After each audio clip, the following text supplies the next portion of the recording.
Nós estamos numa série, e nós estamos na série das bem-aventuranças, e a bem-aventurança que nós vamos ver aqui é a segunda, que se encontra em Mateus, capítulo de número 5, versículo 4. Mateus 5, 4. Mateus, capítulo de número 5, versículo de número 4. Nós iremos meditar mais uma vez, simplesmente nessa bem-aventurança. E a bem-aventurança diz assim, o Senhor Jesus diz assim: bem-aventurados os que choram, porque eles serão consolados. Irmãos, no domingo passado, nós refletimos sobre os pobres de espírito. E nós refletimos que tudo começa quando reconhecemos que somos pecadores, quando reconhecemos que somos falidos espirituais e que da falência espiritual, ou dessa bem-aventurança, bem-aventurados, os pobres de espírito, derivam as demais bem-aventuranças. Ou seja, elas vêm ou procedem, Em primeiro lugar, vêm os pobres de espírito. Quando nós percebemos a nossa pobreza, daí nós choramos pelos nossos pecados e pela nossa incapacidade. E aí nós somos mansos, de coração, e daí por diante. Então, tudo começa, irmãos, com essa primeira bem-aventurança, reconhecendo a falência espiritual. E foi isso que nós refletimos, E hoje nós refletiremos nessa segunda bem-aventurança que deriva, dessa primeira bem-aventurança, que é bem-aventurados os que choram, porque eles serão consolados. Segunda coisa, irmãos, antes de entrarmos no texto, essa bem-aventurança é um dos maiores paradoxos, ou é, por assim dizer, uma das maiores contradições cristãs, porque poderia ser traduzido assim: felizes os tristes, porque a palavra diz bem-aventurado, ou seja, felizes, abençoados, e daí por diante, os que choram. Enquanto o mundo está em uma busca frenética por prazeres, enquanto o mundo está numa busca frenética por dinheiro, enquanto o mundo está aí por uma busca frenética por beleza, e daí se segue, isso tudo esconde uma profunda dor no coração. Mas essa bem-aventurança, ela é justamente o contrário. Bem-aventurado, felizes os que choram. Então, irmãos, a primeira coisa que eu queria destacar nesse versículo é a palavra choro. Pois a palavra que Jesus usa para choro aqui é a palavra mais forte que existe na língua grega. Jesus usou a mesma palavra que o autor de Gênesis, Moisés, usou em Gênesis, capítulo de número 37, versículo de número 35, que foi quando Jacó chorou o que ele achava ser a morte de José. Nós sabemos o amor que Jacó tinha por José, grandioso amor, e ele pranteou profundamente o que ele acreditou ser a morte, do seu filho. Foi essa palavra que Jesus usou aqui para choro, para prantear. É um luto extremamente profundo. Outra ocasião que essa palavra é usada, ela está em Marcos 16, verso 10, quando as pessoas estavam ali seguindo Jesus na sua crucificação, e as pessoas ali estavam se condoendo, se contorcendo, batendo no peito, chorando, pranteando pela morte de Jesus. É a mesma palavra ali para choro, para pranto. Ou seja, a palavra que é usada aqui para choro é uma das palavras, se não a palavra mais forte que existe na língua grega. Agora, Jesus não está ensinando aqui que nós devemos chorar por causa da morte. Jesus está ensinando aqui que nós devemos chorar por causa dos nossos pecados. Primeiro, irmãos, os que choram. É sempre bom lembrar, irmãos, que o choro que abençoa, ou o pranto que abençoa não é aquele pranto ímpio, egoísta, por motivos fúteis. Eu queria ter mais dinheiro, e é por isso a pessoa chora. Eu terminei um relacionamento ímpio, às vezes até um relacionamento ímpio, que desonra a Deus. E às vezes a pessoa chora. E outras pessoas vêm e dizem, fulano é bem-aventurado, está chorando. Não, essa pessoa está chorando pelo motivo errado. Tem pessoas que choram porque o tempo perde, e choram pelas maiores futilidades que nós sabemos. Né? Esse não é o choro que abençoa. Esse não é o choro do bem-aventurado. A bem-aventurança nada está falando sobre isso. Segundo lugar, ainda sobre essa bem-aventurança. Essa bem-aventurança, ela também não fala sobre o choro que todos nós choramos quando um ente querido parte, quando um pai falece, quando uma mãe falece, ou quando qualquer outra pessoa que é íntima de nós falece. Essa passagem também não fala desse choro, até mesmo porque todas as pessoas, ou pelo menos a grande maioria, choram quando perdem um ente querido. Mas nem por isso são consoladas e nem por isso são bem-aventuradas. O que o texto diz é que as pessoas que choram aqui, elas são bem-aventuradas e elas serão ou são consoladas. Nós devemos chorar sim pela morte dos entes queridos, nós devemos prantear sim pela partida das pessoas que nós amamos e às vezes até das pessoas que não são próximas de nós. E se nós não prantearmos e chorarmos por essas causas, nós somos pessoas desafeiçoadas, sem sentimentos. Mas não é isso o que o texto quer dizer. Porque, irmãos, existe um choro ímpio. Existe, irmãos, um choro que parece ser piedoso, mas na verdade não é. E eu quero aqui, como no domingo passado, mostrar o que não é o choro bem-aventurado, como já estou mostrando, para depois mostrar o que é o choro bem-aventurado, para que fique um contraste entre o que não é e o que é, para que fique bem claro e didático. Primeiro, irmãos, na Bíblia, nós podemos ver 3 exemplos de choro falso, de choro ímpio, de choro pecaminoso. Primeiro choro, irmãos, veja, Aminon, filho de Davi, ele chorou porque ele queria possuir a sua irmã. E Aminon, ele abusou sexualmente de sua irmã. E antes de fazer isso, ele desejou tanto a sua própria irmã que ele chorou e fingiu até ficar doente. E depois que ele fez o que fez, ele repudiou ela. Aminon chorou, mas foi um choro ímpio, um choro egoísta. Não foi um choro do bem-aventurado. Isso é claro para nós. Isso deve ficar claro. Segundo, irmãos, Acabe, o rei de Israel, que o profeta Elias enfrentou. Acabe chorou porque queria possuir a vinha de Nabote. Nós podemos ver isso em 2 Samuel 13:2. Ele chorou porque queria a vinha do outro terreno e Nabote não poderia negociar, porque vinha das leis lá do Êxodo, de Deuteronômio, e Nabote não podia negociar. Mas ele queria tanto possuir aquela terra, né? Ele queria tanto aquilo ali que ele chorou. E sua mulher, Jezabel, como nós sabemos, disse: se preocupe não, que eu vou resolver esse caso. Enfim, terminam que matam Nabote e pegam essa terra. Mas esse choro não foi um choro do bem-aventurado, é o choro ímpio. E para encerrarmos, o choro ímpio, irmãos, ele é tão perverso, que nós podemos ver Faraó, em Êxodo, capítulo 14, verso 15, chorando porque fez o bem. Ele se arrepende de ter feito o bem. Tem pessoas que são assim. Se eu soubesse, eu não teria dado. Se eu não soubesse, eu não teria feito. Se eu não soubesse, eu não teria ajudado essa pessoa. Isso é coisa ímpia.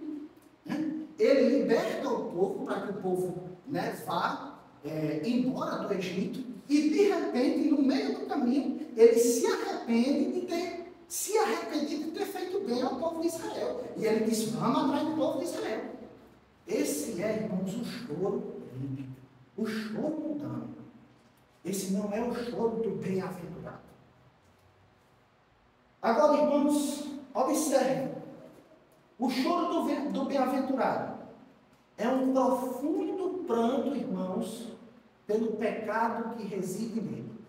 Como nós vimos no domingo passado, que nós somos falidos espiritualmente, nós somos fracos espiritualmente, nós somos miseráveis, nós não temos nada com que agrade a Deus. É por causa disso que nós choramos, porque nós percebemos o pecado que habita ainda em nós, que reside ainda em nós, nos nossos pensamentos, nos nossos sentimentos, nas nossas ações, nas nossas omissões. E por isso, irmãos, é que nós devemos chorar. E é isso que Jesus está ensinando aqui. É as pessoas que veem o pecado funcionando na vida delas diariamente e elas choram porque não conseguem agradar a Deus como deveriam. Como Paulo diz em Romanos 7, o bem que eu quero fazer, esse eu não faço. É desse choro que essa bem-aventurança fala. É de olhar para si mesmo e olhar para dentro e ver, irmãos, que o pecado ainda está presente em nossas vidas. 1 João, capítulo 1, verso 8, vai dizer que aquele que não tem pecado é mentiroso.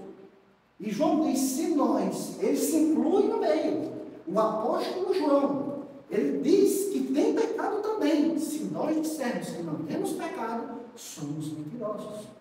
Então, veja, o próprio apóstolo João, que andou com Jesus, dormia no peito de Jesus, tinha uma intimidade ali ímpar com Jesus, ele diz, olha, se nós dissermos que não temos pecado, nós somos mentirosos. Tiago, o irmão de Jesus, que escreve a epístola, de Tiago, capítulo 3, verso 2, diz o seguinte, nós tropeçamos em muitas coisas. Mais uma vez, irmãos, nós vemos um escritor bíblico, inspirado pelo Espírito Santo, dizendo, nós tropeçamos em muitas coisas. E é verdade. Então, por essa causa, irmãos, por nós não glorificarmos a Deus da forma devida, por nós não amarmos a Deus da forma devida, por nós não amarmos o próximo como deveríamos, é isso que deve fazer nós chorarmos, prantearmos profundamente. É não exaltar a Deus como deveríamos. É não render-lhe a honra que lhe é devida. É quando Deus deveria ser honrado, nós desonramos e depois nós pensamos, meu Deus, o que foi que eu fiz com a minha boca? O que foi que eu fiz com as minhas ações? Meu Deus, o que foi que eu fiz no dia de hoje? O quanto eu desonrei ao Senhor. É esse o choro do bem-aventurado. É esse o choro da pessoa que vai ser consolada. É esse o choro que abençoa. É o choro que vê o pecado e as mazelas que ainda habitam nele, nela e em nós.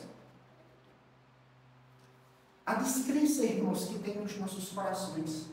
Quantas não são as promessas do Senhor que Ele vai cuidar de nós, que Ele nos ama, que Ele nos perdoou. Quantas promessas não existem que o Senhor Jesus Cristo fez? Estarei convosco até a consumação dos séculos.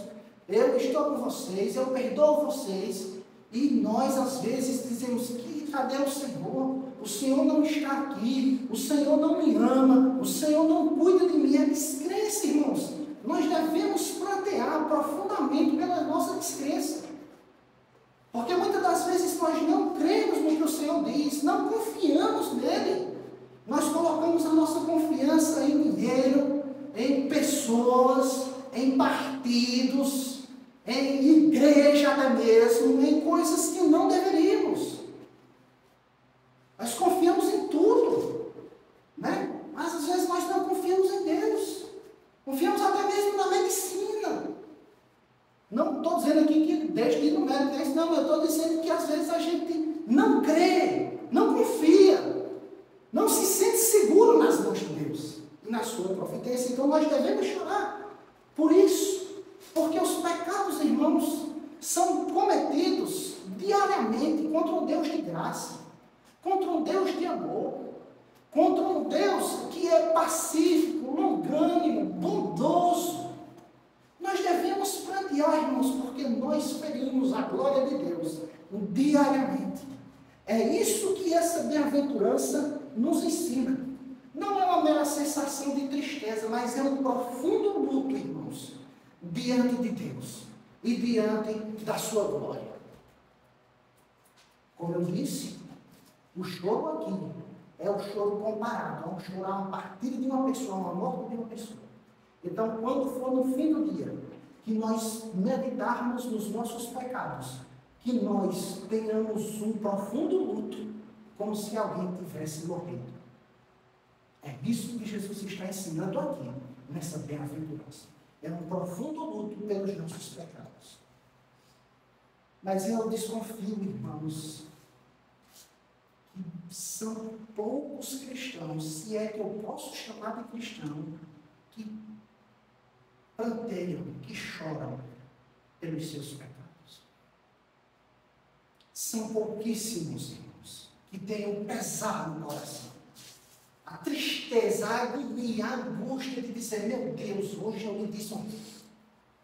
Meu Deus, hoje eu te feri. Hoje eu desonrei a tua causa. Hoje eu desonrei a Cristo que veio, nasceu por mim, viveu por mim, morreu por mim, ressuscitou por mim, deixou a sua glória por mim. Hoje eu te feri, meu Deus. É disso que essa bem-aventurança está falando, irmãos. Agora Jesus disse, bem-aventurados são e serão consolados aqueles que choram pelos seus pecados. Esses serão abençoados. Jesus disse isso. E quem fizer isso será abençoado. Então, irmãos, a primeira coisa que nós aprendemos dentro desse texto é que não é todo choro, irmãos, que é bem-aventurado. Existe um choro pecaminoso. Como eu já falei, por causa de motivos, eu queria ter mais dinheiro, eu queria ter um carro do ano, eu queria ter uma casa melhor, né? Eu queria ter isso, eu queria ter a roupa da moda, eu queria ter o celular da última geração, né? Isso é um choro do ímpio, né? Não é o choro do bem-aventurado. Nem tampouco, irmãos, como eu já falei, pelas causas dignas, né? Tem pessoas que choram pelas causas dignas, e mais uma vez eu digo, nós devemos chorar, mas não é esse choro que abençoa. Pelo contrário, irmãos, a bem-aventurança reflete a realidade de uma pessoa que percebe a sua pobreza espiritual e vê que por mais salva e santa que ela seja, ela ainda peca, ela ainda escorrega, ela ainda fica aquém do que deveria ser. Quando nós pensamos, irmãos, e somos sinceros, nós vemos que não amamos a Deus como deveríamos. Isso deveríamos fazer com que nós vivêssemos em luto. Nós não amamos, irmãos, a Deus com todo entendimento, com todo o coração, com toda força, como deveríamos amar a Deus. Muito menos nós amamos o próximo como a nós mesmos, é outro mandamento que ele mandou, né? Nós deveríamos, irmãos, chorar pelo pecado do egoísmo que está no nosso coração, bem escondidinho, com aparência de piedade, com o nosso egocentrismo, com, às vezes, irmãos, as coisas que nos dominam ocultamente. Mas bem-aventurado, irmãos, é a fraqueza que leva o homem a se ajoelhar diante de Cristo e chorar pelo seu pranto. Bem-aventurada a fraqueza que leva o homem e a mulher a chorar diante de Deus e a plantear profundamente o seu pecado. Segundo, irmãos, veja, Paulo, irmãos, Paulo chorou pelos seus pecados. Romanos capítulo 7, verso 24 vai dizer, miserável homem que sou, quem me livrará do corpo dessa morte? Veja, nós, irmãos, julgamos pelo que vemos, tanto no Antigo Testamento como no Novo Testamento, que Paulo foi um dos homens, se não o homem mais santo da história da humanidade. Um dos mais, se não mais, quando nós lemos a entrega desse homem a Deus. Nós vemos esse homem pregando de sinagoga em sinagoga. Nós vemos esse homem orando, né? Quando não é em espírito, é orando em particular. Nós vemos esse homem pregando de casa em casa, de cidade em cidade. Por onde ele passava, nós vemos esse homem fazendo isso. É um dos homens mais irrepreensíveis face dessa terra.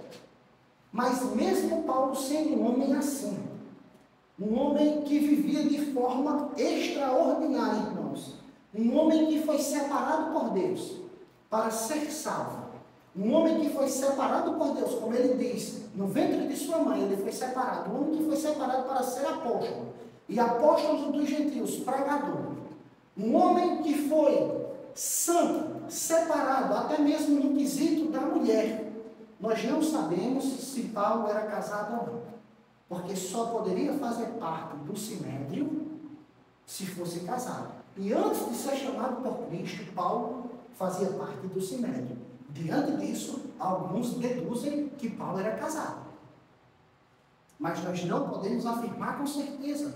Isso são apenas especulações. Mas o fato é o só, é que Paulo vivia sem uma companheira. Então Paulo era separado em todos os sentidos. Em todos os sentidos, Paulo ele era separado.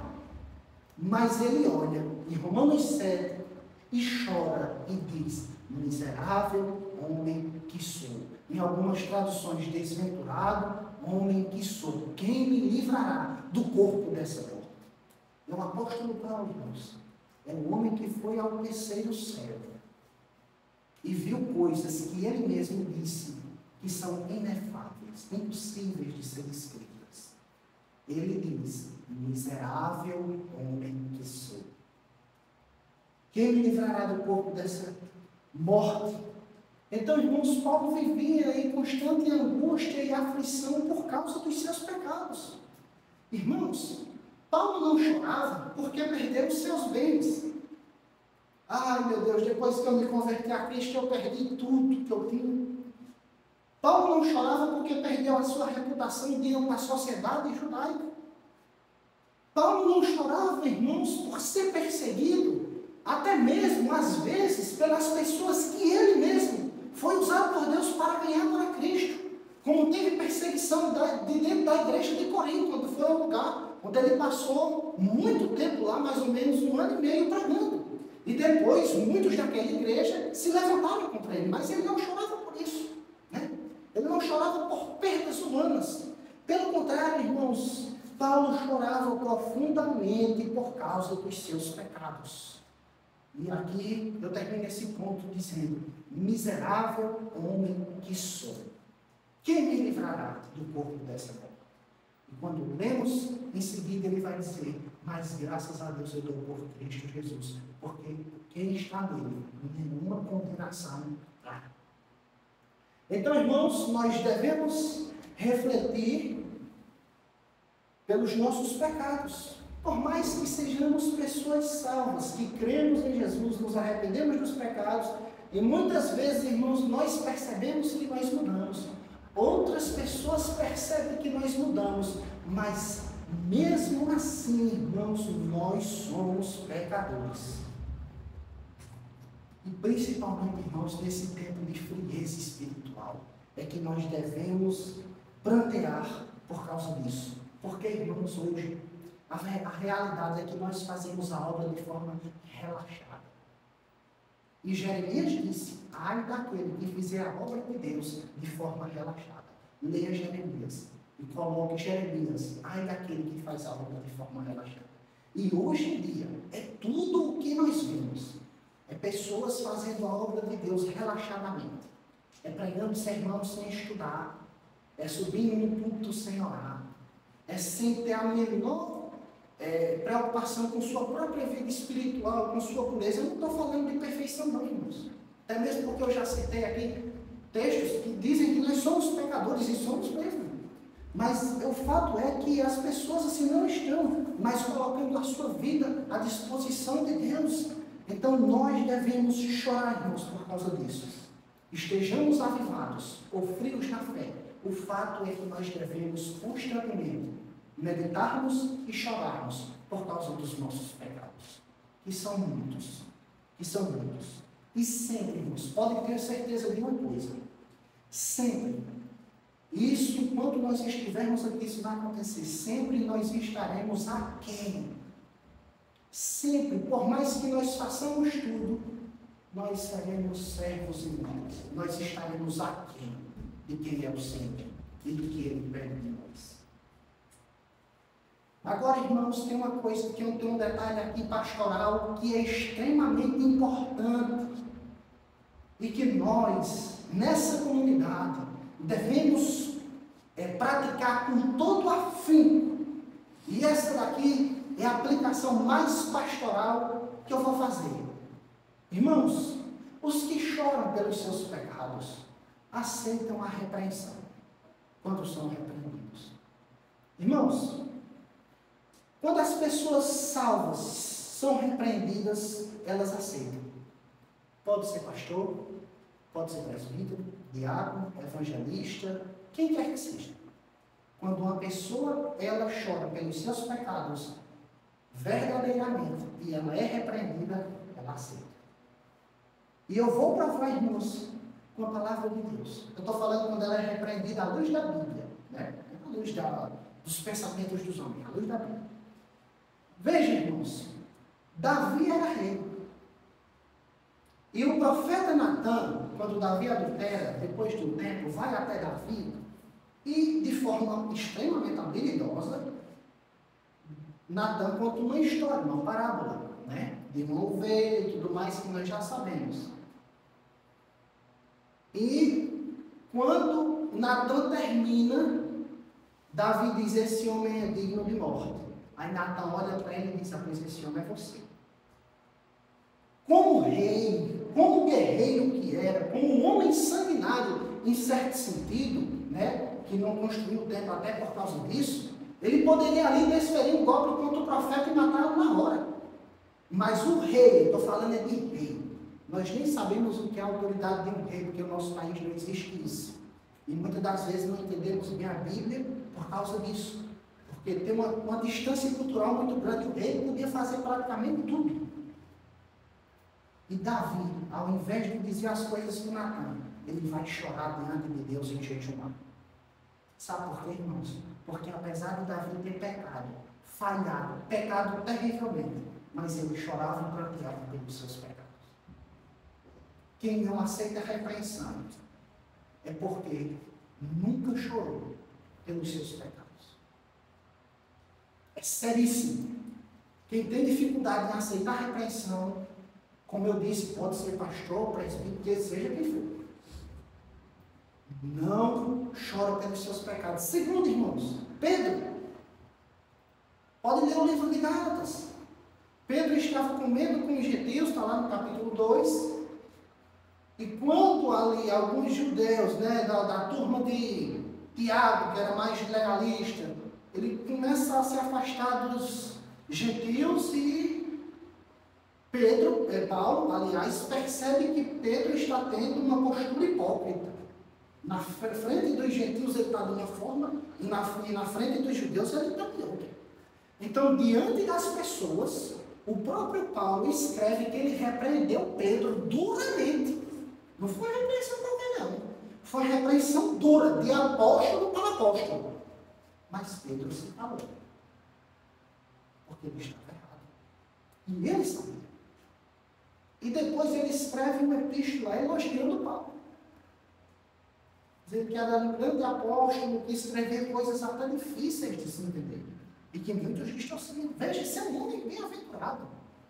É um homem que peca. É um homem que negou Jesus. Mas é um homem que se arrepende, chora e volta, confessa e pranteia pelos seus pecados. Então é um homem que aceita a repreensão. Agora, com isso, irmãos, eu não estou dizendo que nós devemos repreender todo mundo de todas as formas, de forma nenhuma. Primeiro, irmãos, nós sempre devemos repreender a pessoa com sabedoria, com mansidão, com humildade e com amor. Se faltar algum desses elementos, não repreenda. Sempre que você for repreender uma pessoa, repreenda com amor, com mansidão, com sabedoria, procurando a restauração da pessoa, não a morte. Porque, irmãos, a Bíblia ensina tudo. Paulo nos ensina em 1 Timóteo 5:2, quando Timóteo era jovem, existe uma coisa, um conselho lá para mim, que é uma coisa extremamente particularmente, que sou um jovem, né? Ele diz: Timóteo, quando você for repreender um velho, repreenda como fosse com o seu pai. Então fale como se fosse o seu pai. Ele diz: quando você for repreender uma mulher velha, repreenda como se fosse a sua mãe. Quando for uma pessoa jovem, como um irmão. É assim que você deve fazer, Timóteo. Que Timóteo é o sucessor de Paulo, né? O discípulo de Paulo que continua a obra. Então é dessa forma, irmãos. Outro detalhe extremamente importante, irmãos, é que nós, a ovelha, pode repreender até mesmo o pastor, não tem problema. Qualquer um que está aqui pode me repreender. Pegue sua Bíblia, no dia que eu pecar. Isso aqui está sendo até gravado.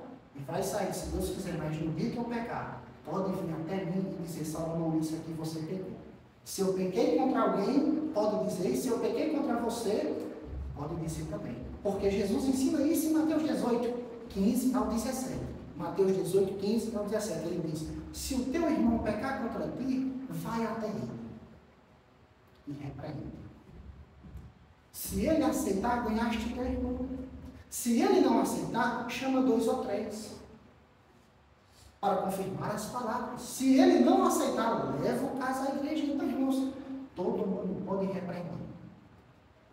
Como eu falei, com amor, com mansidão, com graça, à luz da Bíblia, mostrando: pastor, olha, você errou aqui, pastor. Então, pastor, não fala ainda não. Pastor, não é errante não. Aqui não tem papa não. Aqui tem homens pecadores. Igualmente, como o próprio Tiago disse, que Elias era homem sujeito às mesmas paixões que nós.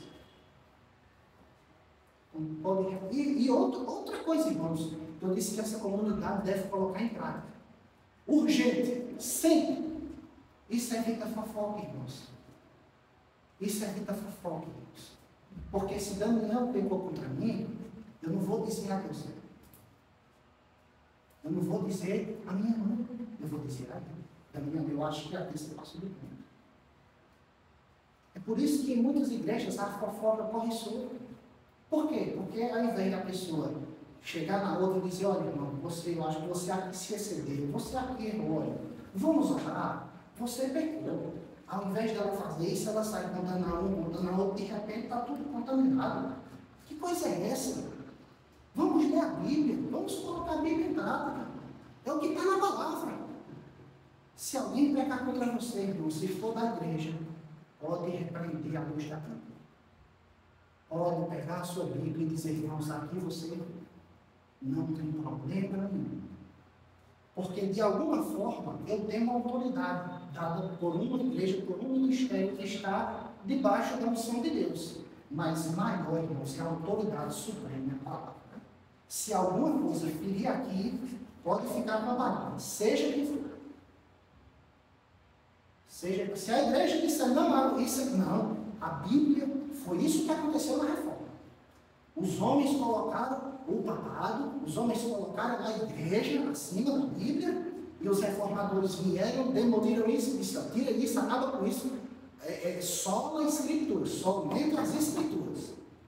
É isso que deve imperar, irmãos.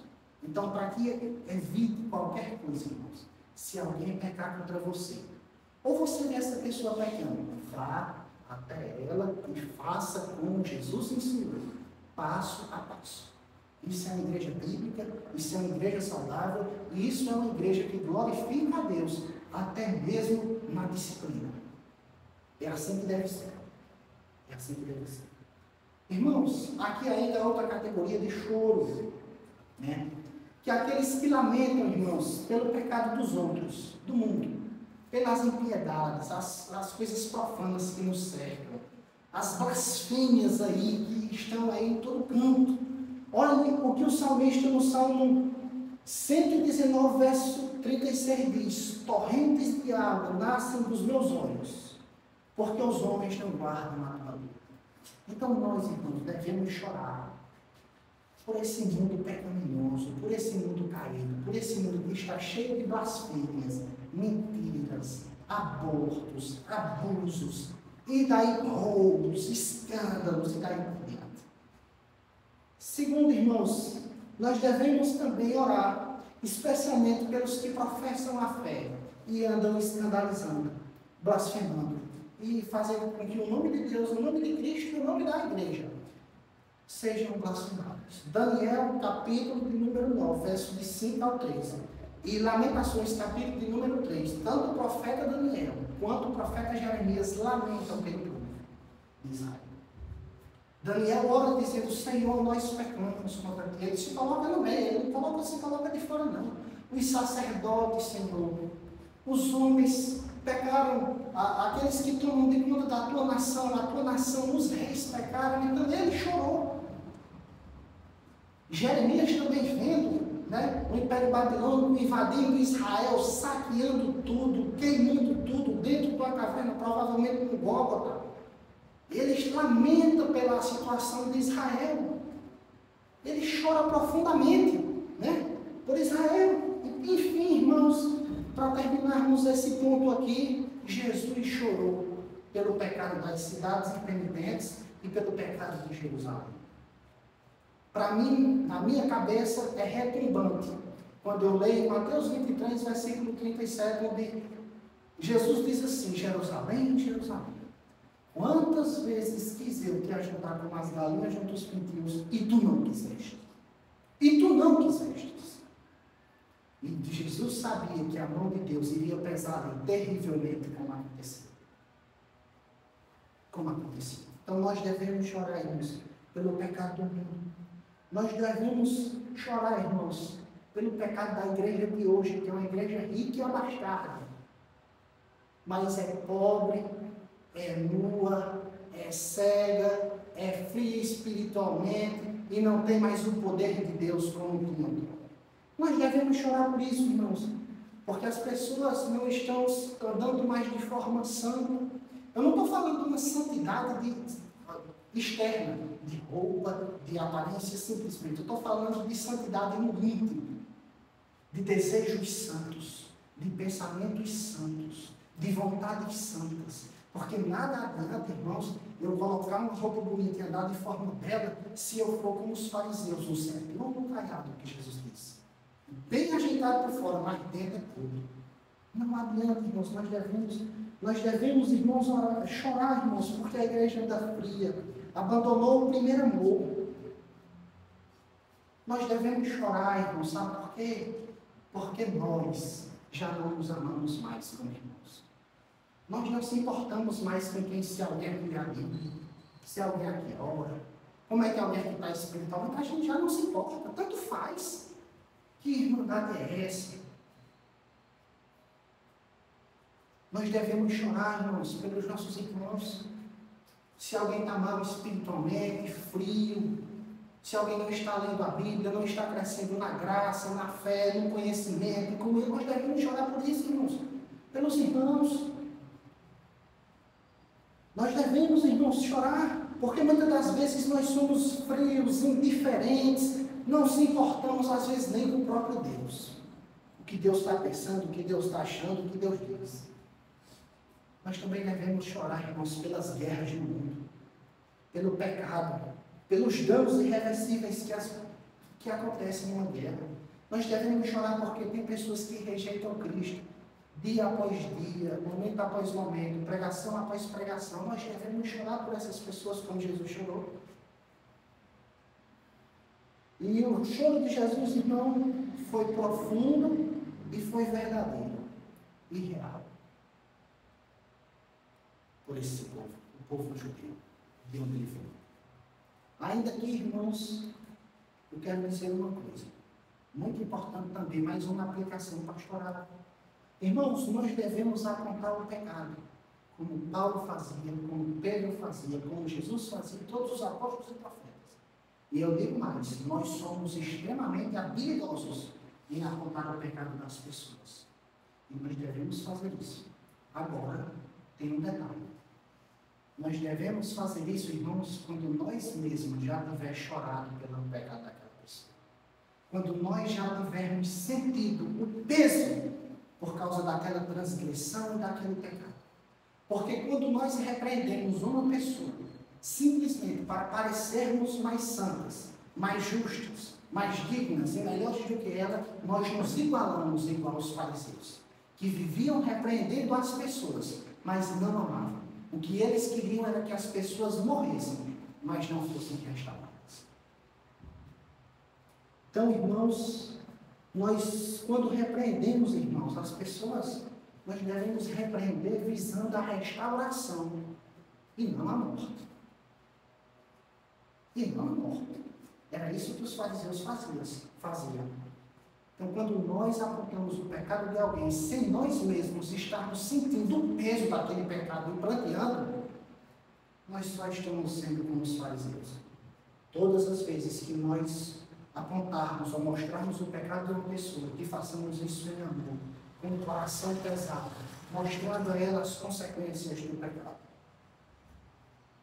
E para encerrarmos, irmãos, aqui, Jesus disse: porque eles serão consolados.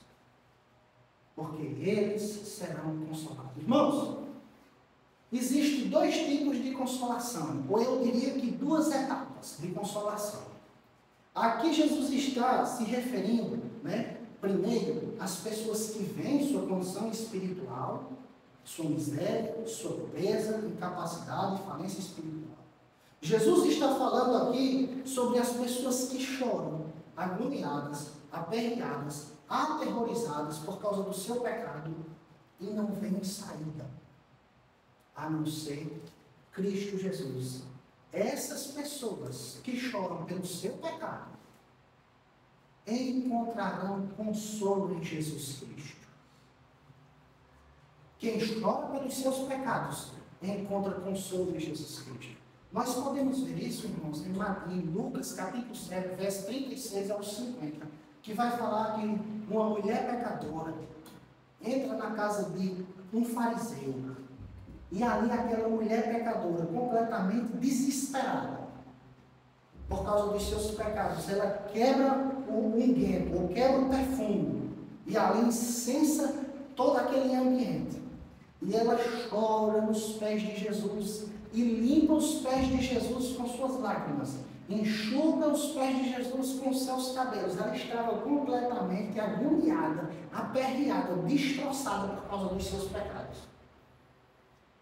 Mas, como eu disse, em Jesus há perdão, reconciliação e consolo. É tanto que o fariseu, no seu coração, ele disse assim: se não fosse profeta, ele sabia quem era essa mulher. E Jesus faz uma parábola, diz uma parábola falando sobre perdão. E ele diz: essa mulher foi perdoada. Muito foi perdoada.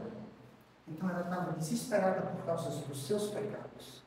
Mas ela encontrou consolo em Jesus Cristo. Segunda etapa, irmãos, da consolação, e essa é a melhor de todas. E da primeira vem a segunda, é a consolação eterna. Apocalipse, capítulo 21, verso 4 diz: e ele enxugará dos seus olhos toda lágrima. Após o juízo final, irmãos, Deus enxugará todas as lágrimas dos seus filhos. Eu quero que a gente abra nesse texto, Apocalipse, capítulo de número 21. Apocalipse 21.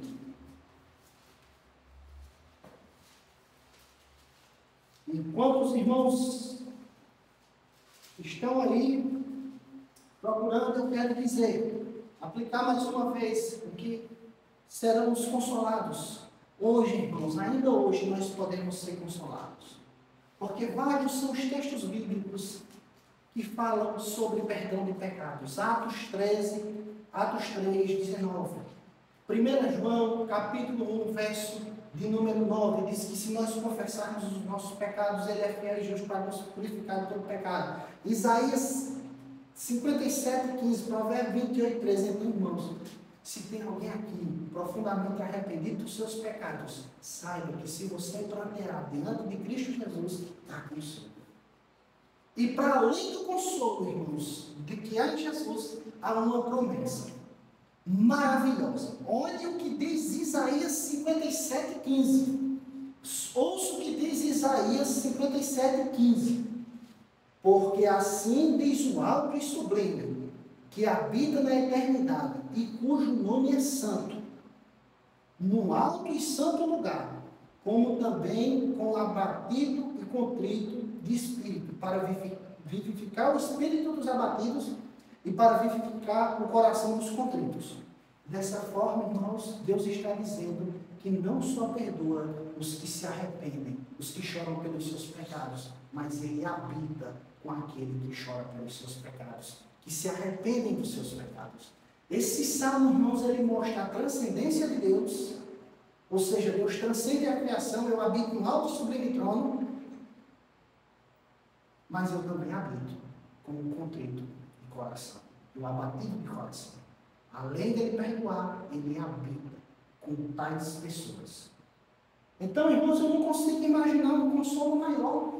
Ser habitado pelo próprio Deus, ser habitado pelo próprio Cristo, ser habitado pelo próprio Espírito. Agora eu faço uma pergunta, irmãos, com sinceridade. Será que nós já fomos consolados? Será que nós realmente somos habitados pelo Espírito Santo? Isso é a pergunta que cada um de nós devemos responder. E para terminar, como eu disse aos irmãos, olha o que diz Apocalipse 21, verso 4. E Deus limpará de seus olhos toda lágrima. Eu fico imaginando, irmãos, os filhos de Deus entrando na glória eterna, e Deus, com a sua própria mão, com o seu lenço, enxugando as lágrimas dos seus filhos. Segundo, e não haverá mais morte. Nós temos medo da morte, muitos têm medo da morte, convivem com aquela coisa aí, que meu pai vai morrer, minha mãe vai morrer, e a morte vai viajar, tem que ver. Não haverá mais isso. A morte será extinta. Não haverá mais pranto, não haverá mais clamor, não haverá mais nada, irmãos. Deus vai consolar todos os seus filhos. Tudo. Simplesmente tudo. E eu quero terminar, irmãos, lendo o verso 5 até o verso 7, que diz assim: E o que estava assentado sobre o trono disse: Eis que faço nova todas as coisas. Aqui está a maior consolação.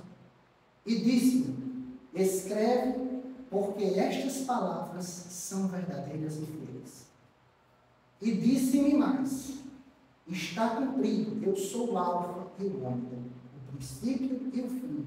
A quem quer que tiver sede, de graça lhe darei da água da fonte da vida.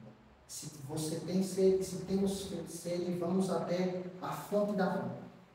Quem vencer herdará todas as coisas, e eu serei o seu Deus, e ele será o meu filho. Nós não precisamos de nada nessa terra. Nós teremos tudo no céu. É as últimas palavras do Apocalipse e as maiores promessas de Deus estão para os seus filhos. Aqui serão consolados. Não se preocupe. Lá você será consolado. Eu e a igreja, os filhos verdadeiros de Deus, serão consolados. Que Deus abençoe e vamos orar.